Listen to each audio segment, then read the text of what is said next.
Chapter 12 Peter's First Battle. While the dwarf and the white witch were saying this, miles away the beavers and the children were walking on hour after hour into what seemed a delicious dream. Long ago they had left the coats behind them, and by now they had even stopped saying to one another, "Look, there's a kingfisher," or "I say, bluebells," or "What was that lovely smell?" or "Just listen to that thrush." They walked on in silence, drinking it all in, passing through patches of warm sunlight into cool, green thickets and out again into wide, mossy glades where tall elms raised the leafy roof far overhead, and then into dense masses of flowering currant and among hawthorn bushes where the sweet smell was almost overpowering. They had been just as surprised as Edmund when they saw the winter vanishing and the whole wood passing in a few hours or so from January to May. They hadn't even known for certain, as the witch did, that this was what would happen when Aslan came into Narnia. But they all knew that it was her spells which had produced the endless winter, and therefore they all knew when this magic spring began that something had gone wrong, and badly wrong, with the witch's schemes. And after the thaw had been going on for some time, they all realized that the witch would no longer be able to use her sledge. After that they didn't hurry so much, and they allowed themselves more rests and longer ones. They were pretty tired by now, of course, but not what I'd call bitterly tired. Only slow and feeling very dreamy and quiet inside as one does when one is coming to the end of a long day in the open. Susan had a slight blister on one heel. They had left the course of the big river some time ago, for one had to turn a little to the right, that meant a little to the south, to reach the place of the stone table. Even if this had not been their way, they couldn't have kept to the river valley once the thaw began, for with all that melting snow the river was soon in flood. A wonderful, roaring, thundering yellow flood. And their path would have been under water. And now the sun got low, and the light got redder, and the shadows got longer, and the flowers began to think about closing. "Not long now," said Mr. Beaver, and began leading them uphill across some very deep, springy moss. It felt nice under their tired feet, in a place where only tall trees grew, very wide apart. The climb, coming at the end of the long day, made them all pant and blow. And just as Lucy was wondering whether she could really get to the top without another long rest, suddenly they were at the top. And this is what they saw. They were on a green open space from which you could look down on the forest spreading as far as one could see in every direction, except right ahead. There, far to the east, was something twinkling and moving. "By gum," whispered Peter to Susan, "the sea." In the very middle of this open hilltop was the stone table. It was a great grim slab of grey stone supported on 4 upright stones. It looked very old, and it was cut all over with strange lines and figures that might be the letters of an unknown language. They gave you a curious feeling when you looked at them. The next thing they saw was a pavilion pitched on one side of the open place. A wonderful pavilion it was, and especially now when the light of the setting sun fell upon it, with sides of what looked like yellow silk and cords of crimson and tent pegs of ivory, and high above it on a pole a banner, which bore a red rampant lion fluttering in the breeze which was blowing in their faces from the far-off sea. While they were looking at this they heard a sound of music on their right, and turning in that direction they saw what they had come to see. Aslan stood in the center of a crowd of creatures who had grouped themselves round him in the shape of a half-moon. There were tree women there and well women, dryads and naiads as they used to be called in our world, who had stringed instruments. It was they who had made the music. There were 4 great centaurs. The horse part of them was like huge English farm horses, and the man part was like stern but beautiful giants. There was also a unicorn, and a bull with the head of a man, and a pelican, and an eagle, and a great dog. And next to Aslan stood 2 leopards, of whom one carried his crown and the other his standard. But as for Aslan himself, The beavers and the children didn't know what to do or say when they saw him. People who have not been in Narnia sometimes think that a thing cannot be good and terrible at the same time. If the children had ever thought so, they were cured of it now. For when they tried to look at Aslan's face, they just caught a glimpse of the golden mane and the great, royal, solemn, overwhelming eyes. And then they found they couldn't look at him, and went all trembly. "Go on," whispered Mr. Beaver.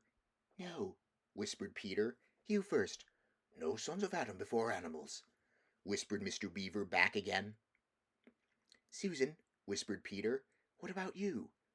"Ladies first."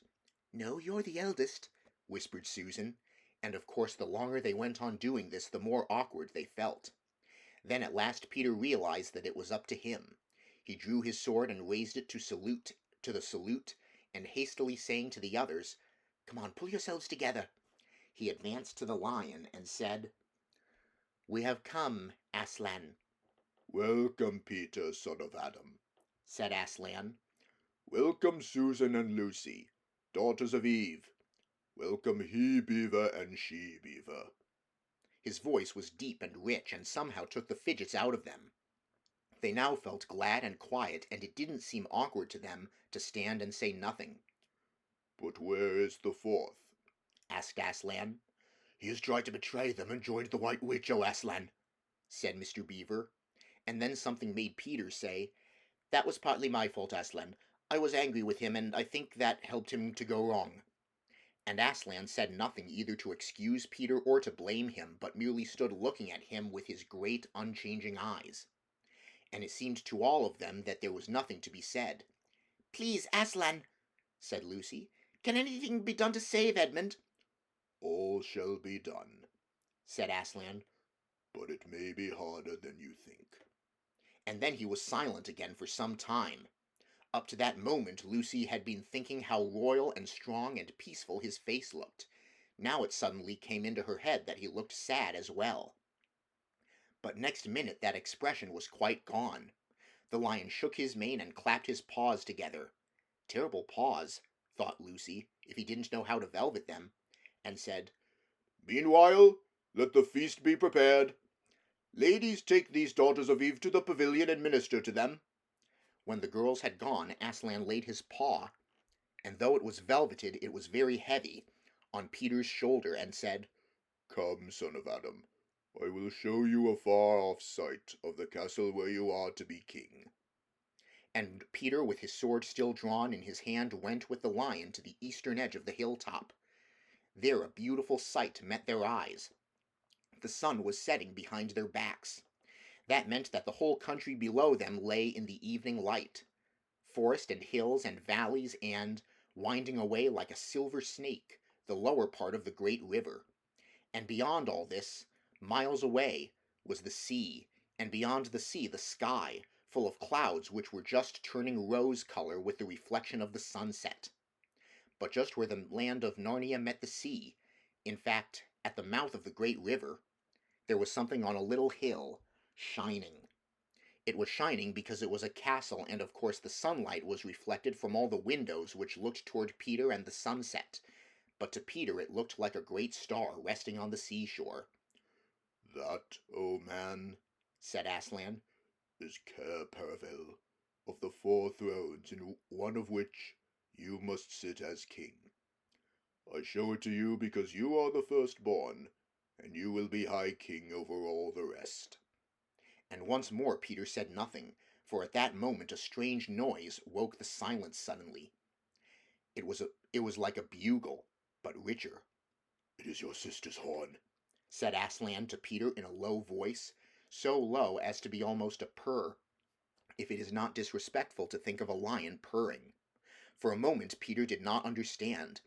Then, when he saw all the other creatures start forward and heard Aslan say with a wave of his paw, "Back! Let the prince win his spurs!" he did understand, and set off running as hard as he could to the pavilion. And there he saw a dreadful sight. The naiads and dryads were scattering in every direction. Lucy was running toward him as fast as her short legs would carry her, and her face was as white as paper. Then she saw Susan make a dash for a tree and swing herself up, followed by a huge gray beast. At first Peter thought it was a bear.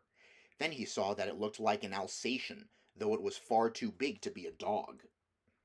Then he realized that it was a wolf standing on its hind legs, with its front paws against the tree trunk, snapping and snarling. All the hair on its back stood up on end. Susan had not been able to get higher than the second big branch. One of her legs hung down so that her foot was only an inch or two above the snapping teeth. Peter wondered why she did not get higher or at least take a better grip. Then he realized that she was just going to faint, and that if she fainted she would fall off. Peter did not feel very brave. Indeed, he felt he was going to be sick. But that made no difference to what he had to do.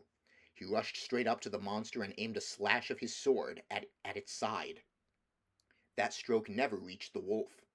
Quick as lightning it turned round, its eyes flaming, and its mouth wide open in a howl of anger.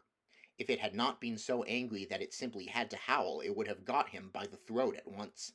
As it was, though all this happened too quickly for Peter to think at all, he had just time to duck down and plunge his sword, as hard as he could, between the brute's forelegs into its heart. Then came a horrible, confused moment like something in a nightmare. He was tugging and pulling, and the wolf seemed neither alive nor dead, and its bared teeth knocked against his forehead, and everything was blood and heat and hair. A moment later he found that the monster lay dead, and he had drawn his sword out of it and was straightening his back and rubbing the sweat off his face and out of his eyes. He felt tired all over. Then, after a bit, Susan came down the tree. She and Peter felt pretty shaky when they met, and I won't say there wasn't kissing and crying on both sides. But in Narnia no one thinks any the worse of you for that. "Quick! Quick!" shouted the voice of Aslan. "Centaurs, eagles, I see another wolf in the thickets. There, behind you. He has just darted away. After him, all of you. He will be going to his mistress. Now is your chance to find the witch and rescue the fourth son of Adam." And instantly, with a thunder of hoofs and beating of wings, a dozen or so of the swiftest creatures disappeared into the gathering darkness. Peter, still out of breath, turned and saw Aslan close at hand. "You have forgotten to clean your sword," said Aslan. It was true. Peter blushed when he looked at the bright blade and saw it all smeared with the wolf's blood and with the wolf's hair and blood. He stooped down and wiped it quite clean on the grass, and then wiped it quite dry on his coat. "Hand it to me and kneel, son of Adam," said Aslan, and when Peter had done so, he struck him with the flat of the blade and said, "Rise up, Sir Peter Wolfsbane, and whatever happens, never forget to wipe your sword."